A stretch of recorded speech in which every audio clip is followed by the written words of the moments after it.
제가 그래서 올 한 해 미국 증시 비트코인 시장 뭐라고 말씀드렸죠? 뷰를 롱뷰라고 말씀드렸나요? 숏뷰라고 말씀드렸나요?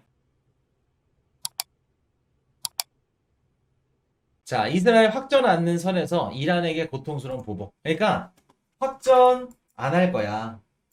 바이든 형님 잘 들었지? 확전은 안 할 거야. 대신 보복은 할 거야. 자존심 상하니까. 그 얘기입니다. 그러니까 미국과 이란한테 둘 다 본인들의 신뢰를 챙기는 요런 멘트를. 그래서 보복은 아마 할 걸로 보여집니다. 할 것 같아요. 그래서 보복이 어느 정도 심화되고, 그리고 가장 중요한 건 이란한테 보복을 해. 그럼 이란이 다시 재보복을 하는 거. 요게 이제 문제겠죠. 근데 여기서 이제 호르무즈 해협을 잠근다던가 또 이 과정에서 국제유가 튀고 원자재 가격 튀고 이럴까봐. 자, 근데 우리가 중동 전쟁도 좋고 물론 전쟁이 뭐 나쁘고 당연히 안 좋은 거 맞죠. 일어나면 안 될 것도 맞고 민간인들 뭐 희생자들 이런 것들 다 생각을 하면은. 근데 우리가 전쟁에 있어서 가장 좀 중요하게 봐야 될 부분이 뭐냐면 우리가 이제 코인 이슈 경제 방송이죠. 경제 방송이다 보니까 어떻게 보면은 전쟁도 중요하지만 우리는 이제 금융시장이 어떻게 될 건지 전쟁이 터져서 이게 만약 확전 양상으로 펼쳐진다고 하면 금융정책이 어떻게 바뀔 건지 그게 가장 키포인트가 되겠죠. 우리가 가장 알아야 되는 부분이고 우리 이 방송에서 우리가 배워야 될 부분도 요 내용입니다. 자, 그럼 볼게요. 중동의 지정학적 위기로 인해서 앞으로 금융정책이 바뀌어. 여기서 말하는 금융정책은 연준의 통화정책을 말하는 겁니다. 자, 첫 번째, 금리 인상. 두 번째, 금리 인하. 세 번째, 금리 동결. 뭐가 가장 좋을까? 뭐가 가장 좋을까? 우리 주식시장이나 코인 시장에 뭐가 가장 좋을까? 우리 하우스분들은 이제 했던 거기 때문에 아실 겁니다. 자, 여러분들이 한번 대답 한번 해보세요. 뭐가 가장 좋을까? 금리를 올리는 게 좋을까? 아니면 떨어뜨리는 게 좋을까? 아니면 금리를 계속해서 유지하는 게 좋을까? 금리 인상, 금리 유지, 금리 인하, 금리 동결. 금리를 인하하면 시장에 조금 유동성도 줄 수 있고 숨 쉴 수가 있는데 여기서 가정이 뭐냐면 그 이스라엘과 이란의 전쟁이 확전 양상으로 펼쳐졌을 때 확전이 된다고 하면 그거 가정하는 겁니다. 만약에 여기서 그냥 확전이 안 나고 그냥 이 상태로 쭉 가. 그러면 우리가 기존에 생각했던 금리 유지 있죠. 고금리를 유지할 수 있는 거. 금리 그냥 인하도 안 하고 인상도 안 하고 인하는 하는 거지 나중에. 그 시나리오가 가장 좋습니다. 지금 확전이 안 된다고 하면은. 근데 만약에 확전이 됐어. 그래서 물가가 튀고 막 전쟁 때문에 막 미친 듯이 막 난리가 났어. 그럼 이 세 가지 시나리오가 있는데 자, 첫 번째. 금리를 인상하게 되는 시나리오.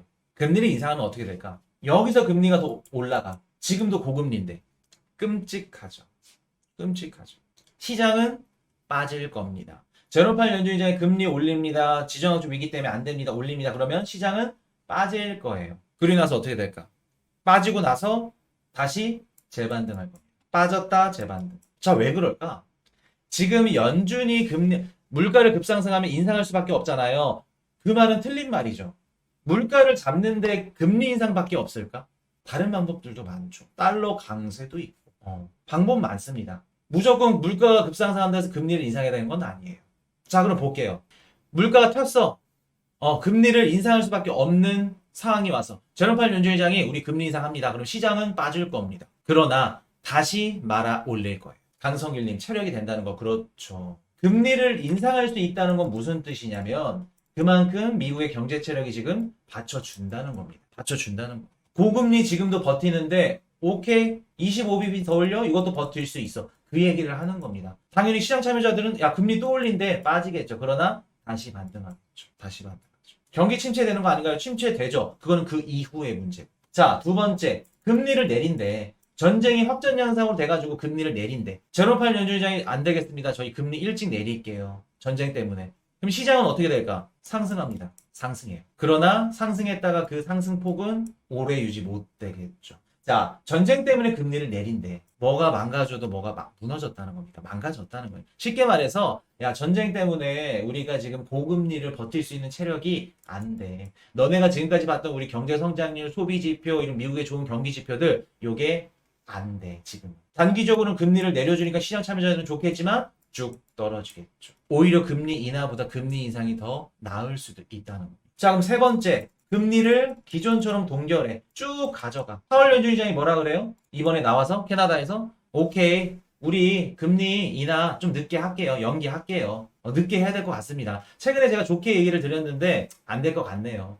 지정학적 위기 터지고 이렇게 되면은 2%대 찍을 때까지 조금 더 데이터를 보겠습니다. 그럼 무슨 뜻이에요? 금리 인하를 조금 더 연기하겠다는 얘기입니다. 그럼 무슨 뜻이다? 기존에 우리가 얘기했던 것보다 조금 더 늦게 한다. 반대로 얘기하면 지금 높죠 고금리? 우리 버틸 수 있는 경제 체력 됩니다. 조금 더 늦게 할게요. 체력 되니까. 그 얘기 해주는 겁니다. 그럼 가장 좋은 시나리오는 세 번째가 되겠죠. 그리고 금리 인상, 그리고 금리 인하가 될 수 있겠죠. 이해되셨나요? 그렇기 때문에 제가 아까 제롬 파웰 연준의장이 금리 인하 늦게 할게요. 요 얘기한 게 절대 나쁜 얘기 아니라고 말씀을 드렸죠. 기사에서 뭐라 그래요? 매파 발언이래. 매파 발언이 아니다. 지금 우리가 듣기로는 금리 인하 기대하고 있으니까 매파 발언일 수 있겠지만 이게 시장에는 절대 매파 발언이 아니다. 무슨 뜻이다? 더 오래 기다린다. 우리 버틸 수 있는 체력 되니까 더 오래 기다릴게. 그 얘기를 하는 겁니다. 이해되셨나요? 그렇기 때문에 우리가 가장 중요한 건 뭐냐면 앞으로 중동의 지정학적 위기로 인해서 연준의 통화정책, 금융정책이 금리를 올릴 건지 내릴 건지 아니면 유지할 건지 이거를 유심히 지켜보셔야 된다. 이거에 맞게끔 우리가 코인도 매수하고 매도하고 시장을 참여해서 대응할 수 있어야겠죠. 어떻게 흘러가는지. 근데 우리 3월 달부터 코인 이슈 얘기 듣고 잘 현금 분할 잘 해놓고 현금화 잘 해놓으신 분들은 익절 잘 하신 분들은 어때요? 이렇게 해서 빠지나 이렇게 해서 빠지나 빠지면 좋아. 주우면 돼. 마음 편해. 근데 코인에 그냥 100%다 물려 계신 분들은 마음이 불편하죠. 이래서 상승장이든 하락장이든 현금 보유가 가장 중요한 겁니다. 이해되셨나요? 대다수의 코인 주식 하시는 분들 뭐라 그래요? 상승장에서 현금 갖고 있으면 바보다. 왜? 조금이라도 더 먹어야지. 그 얘기를 하는 게 바보죠. 왜? 언제 꼬꾸랄지 모르는데. 그럼 여기서 대처는 어떻게? 대응은 어떻게? 아래에서 발라 먹어야지. 하단까지. 그래야 제 2차 상승장에서 미친 듯이 수익을 2배, 3배 더 얻지. 이래서 현금 보유가 중요한 겁니다. 그리고 지금 제롬 파웰 연준의장 워딩으로만 봤을 때 괜찮다. 아직도 미국의 경제지표 좋다. 시장은 견고하다. 상승 롱뷰로 보시면 됩니다. 제가 그래서 올 한 해 미국 증시 비트코인 시장 뭐라고 말씀드렸죠? 뷰를 롱뷰라고 말씀드렸나요? 숏뷰라고 말씀드렸나요? 롱뷰라고 말씀을 드렸죠. 그래서 조정 구간에 딱 맞춰가지고 어떻게 대응하는지 세세하게 이런 부분들만 우리가 잘 체킹해서 넘어간다고 하면 기대해볼 만도 해볼 만하다. 기대해볼 만하고 좋다. 그렇게 말씀을 드릴게요. 자, 정리하고 한번 넘어가겠습니다. 우리는 중동의 지정학적 위기로 인해서 지금부터 변화하게 될 금융정책을 중요하게 보셔야 됩니다. 연준한테는 금리 인상과 금리 인하 두 가지 선택이 있을 거예요. 어떤 게 우리 코인 시장에 좋을까요? 확전이 벌어진다고 가정을 하고 금리를 인하하면 단기적으로는 시장이 좋을 겁니다. 그러나 중장기적으로 봤을 때 시장은 떨어집니다. 왜? 전쟁 때문에 금리를 내린다는 건 고금리를 버틸 수 없을 정도로 미국 경기가 망가졌다는 이야기죠. 자, 반대로 금리를 인상한다는 건 단기적으로 봤을 땐 시장이 떨어질 겁니다. 그러나 중장기적인 관점으로 봤을 때 시장은 오를 겁니다. 다시 반등을 할 거예요. 왜? 금리를 인상한다는 건 고금리를 버틸 수 있는 경제 체력이 받쳐준다는 이야기죠.